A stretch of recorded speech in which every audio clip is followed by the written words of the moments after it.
Hey students, I wanted to do a quick drawing video to help you understand the Indigenous Commons. Now, as you probably know, Indigenous history is incredibly rich and complex in North America.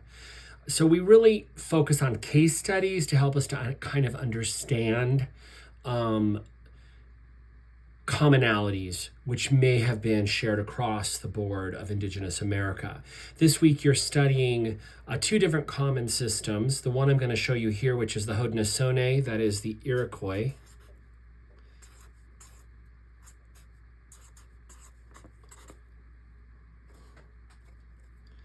Otherwise known as the Haudenosaunee, right? This is what they call themselves. This is what their enemies called them. And you're also going to be studying the Anishinaabe, the Anishinaabe people up in the Great Lakes. These are the two common systems you're going to be looking at this week. But keep in mind that there are really hundreds of different approaches to the commons. Now, you might have a problem with me employing a European concept that is the commons to Indigenous America. I'm not doing it to disrespect them or to simplify or to flatten Indigenous history. I'm using it as a kind of a way of understanding societal constructions in terms of the natural world and resource use, okay? And I think it's very valuable because it shows the profound differences between these two systems. Now, I'm going to give you a little bit of a lecture later on video that you'll also see about the Indigenous Commons. But in this short video, I just wanted to draw it for you because I think it'll be easier. Okay, so the way the Haudenosaunee commons are constructed is they begin with the clan.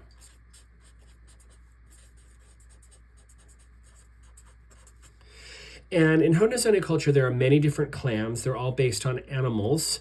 Let's say we take the Bear Clan as an example. Names in the Bear Clan are passed down by women. This is a matrilineal society. Everyone lives together in the Bear Clan in one area. Let's say this is the Bear Clan's area, okay? This we might call the Bear Clan Common. It's a common because everyone in that clan shares these resources. And within this common, you have longhouses. These are brick-covered wooden structures that the Haudenosaunee lived in. And they live in a clearing. And within this clearing, they're going to have gardens, corn, beans, and squash, as we will talk about the three sisters. Now out here is the forest.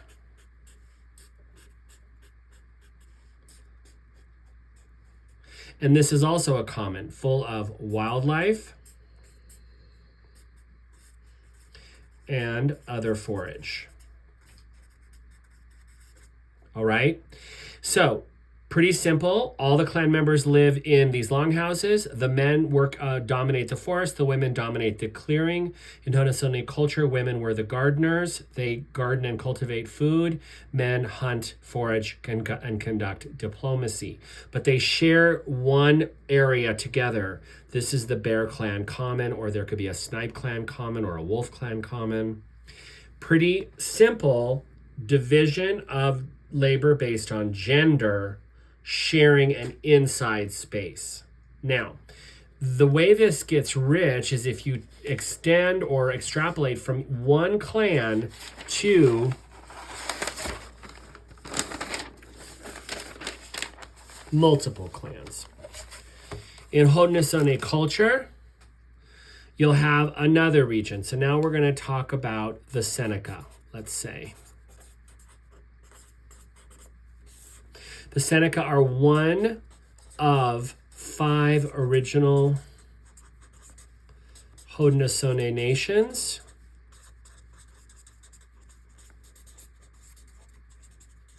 right? You'll learn about this in the lecture. And let's now say that this is the Seneca Commons. All the Seneca people live in this commons, okay? Usually it's divided this way. There's an upland and a downland. The upland is important for attacks. If the Seneca are attacked from outside, they all go upland, which is more defensible.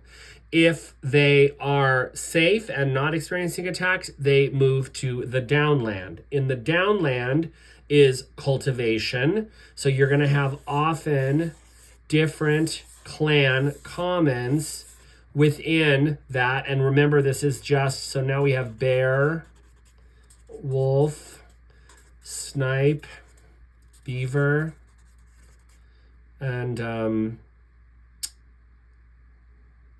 deer, let's say, okay? Here are your clan commons in the downland where cultivation is common. Up here, you have in the uplands, you have forest. But you have the same replication of clan commons within the Seneca Nation in the upland. Snipe, wolf, etc. Okay? The rules of Seneca marriage are that no member of a clan can marry someone else in the clan. This is how they traditionally resisted or barred interbreeding to keep their gene pool healthy, right? Bear clan can marry beaver clan, but a bear can't marry another bear. All right, that's the way clan marriages work. But you see that in the nation, right, upland, downland, the clan commons exist within a national commons.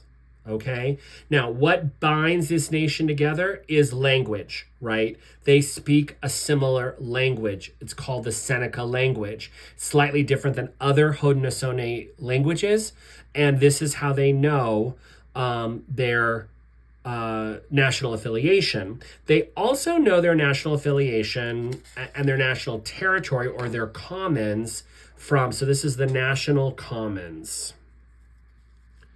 I'll put that down here, national commons. Now they know their national commons, one final drawing, through geography, okay? They know their national commons. So this is Lake Ontario.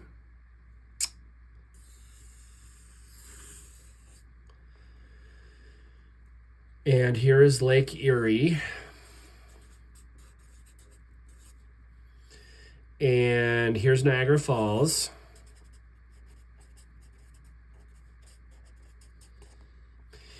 And here is New York State.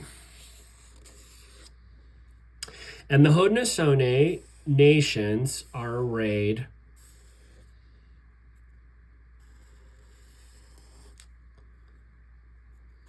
like this. Now here is a mountain range. This is the Adirondack Mountains.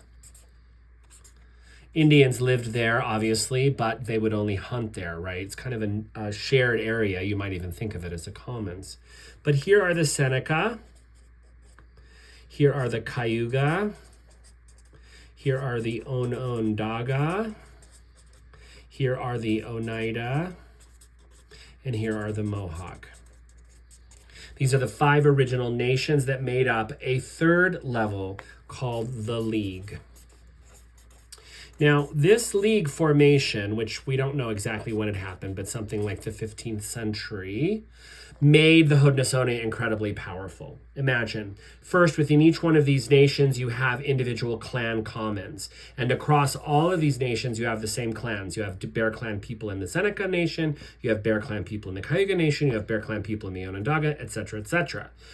In each nation was powerful enough, often by geographic differences. Here, for example, is a river called the Genesee River that makes this division here, right?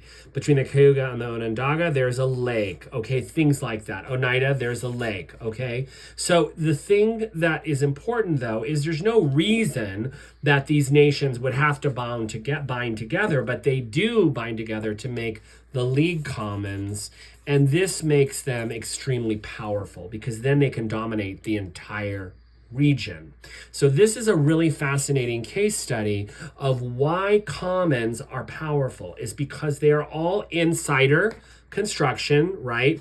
Every Haudenosaunee person within the League Commons is safe within this region, can intermarry, can trade, can communicate, and they can then dominate an entire region by having this shared space. Okay?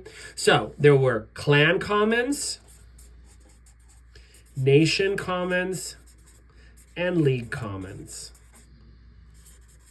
And you can see that for a clan, the most important thing is about the use of natural resources. Beaver, fish, water, corn, whatever, right? For the nation, it's about defending those resources, right? We're going to band all of our clans together to form a nation. And then for the League, again, it's about not just defense, but also offense. And in fact, the Haudenosaunee expand out. So with clan, you have resources.